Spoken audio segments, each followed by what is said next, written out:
What's up YouTube and welcome to my channel. This video is going to be all about passive income and earning passive income as a photographer.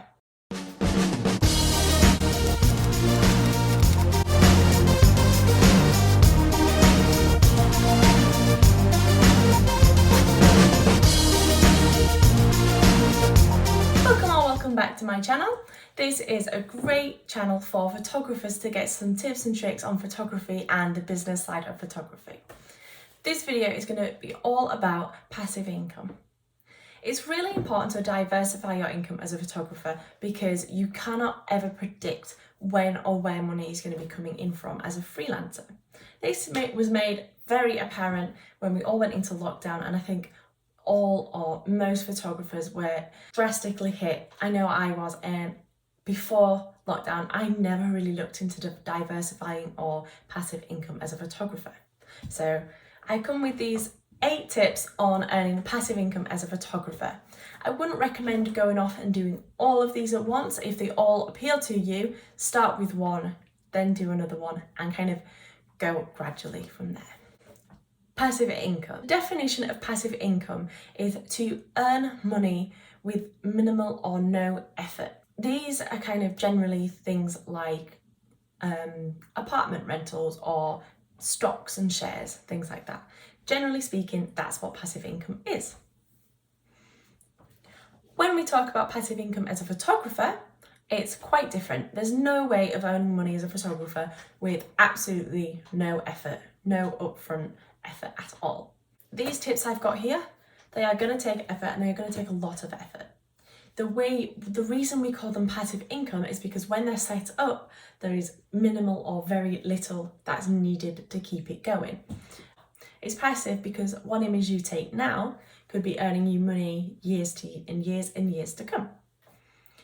The first point I have is probably the biggest one. Some people earn all of their money through this. Okay, very few people earn all of their money through this, but some people do get some really good incomes from it.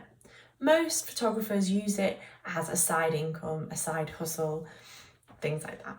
Okay, so the first example is stock photography.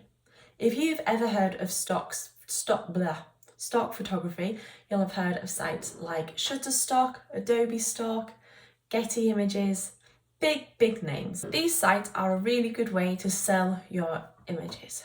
Very little income per image, but those images can sell again and again and again. It takes you quite a while to set up a big enough portfolio on these sites to be creating you a really good sum of money. I mean, some images, I think I've had images go for 10 cents. So a lot of images are going to need to be there to make massive incomes. I do not have a massive portfolio on stock sites at the moment. It's something that I've just been trying out for the past few months during lockdown, but it's something that I'm definitely seeing a progress with. These sites are really good from everyone from beginners to pros. If you're a pro, you've already got a big library of images that you can upload to these sites, and you can be able to diversify your income that way. If you're a beginner, then it's really good to start uploading all your images as a beginner, and you can progress as your career progresses with uploading and getting a bigger portfolio. And it's a really good way to start earning a little bit of money when you're just learning and just starting out. Another reason this is really good for beginners is because stock websites will tell you why your images are being refused if this happens. So they can't take every single image that is ever sent to them because the customers only want to buy good images from those sites. This is really good if you are a beginner because it gives you an idea of where you can improve in your photography, which, let's be honest, is kind of priceless. Point number 2 is very similar to stock websites, but they're based towards consumers more, and they are print-on-demand sites. These are a little bit rarer. You might not have heard of them, but you've probably stumbled on them without noticing. Sites like these include Redbubble and Fine Art America, Society 6. These, you can upload your images to these, and the more creative images tend to go better here. Or if you're into graphics as well, you can upload your graphic design to these. These will take your images and they will print them onto things like mugs, t-shirts, prints, masks at the moment is quite a popular one, bed sheets, absolutely anything. They do take a percentage of what the item sells for. This is to cover obviously their profits that they need to make and the cost of creating the item. So this is very passive because as soon as you've got the pictures up there, they will do the printing, they will do the sending to the customer, and they will deal with that. Number 3, this is very similar to number 2, but not everybody likes to sell through these websites, through these third-party websites. If you're in a niche of photography and people like to buy prints, this could be street photography, landscape, wildlife, a lot of areas of photography, you could sell your prints on your website. This gets a little trickier as you do need to set up a way for the prints to be printed. Either you will do it yourself or you will get another company to do it for you. And this also is a little bit harder because you need to have your own following. You need to drive traffic to your website to sell your prints. Your site doesn't generally make its own traffic like Redbubble and Fine Art America. However, if you're doing it on your website, you will control the exact quality of the prints and you will get probably a little bit more money per print because someone else isn't taking a cut. So this one, it's not so based towards beginners, mainly because you have to have your own following and the standard of work is going to have to be pretty high to get people to want to go in regularly and buy prints. Point number 4, or example number 4, is Lightroom presets. If you've ever gone onto Instagram and ever looked at like the adverts in stories, you've probably seen people trying to sell Lightroom presets. It's something I see all the time without fail. I think 5 times a day, Lightroom preset adverts are going up and around. If you're good at editing and you are good at Lightroom, this is a really good idea for you, especially if you've got a unique style and people look to you maybe for editing tips, or just generally people are quite lazy when it comes to editing sometimes. Not all photographers can edit. Not all photographers edit their own work. So Lightroom presets are getting more and more popular. Like the prints, you can sell these on your own website. You can look at companies like Filtergrade and they will sell them for you. Again, taking a little bit of a cut, but they're driving their own traffic to their website to sell your presets. So you don't have to think about having a following or anything like that. Point number 5 is courses.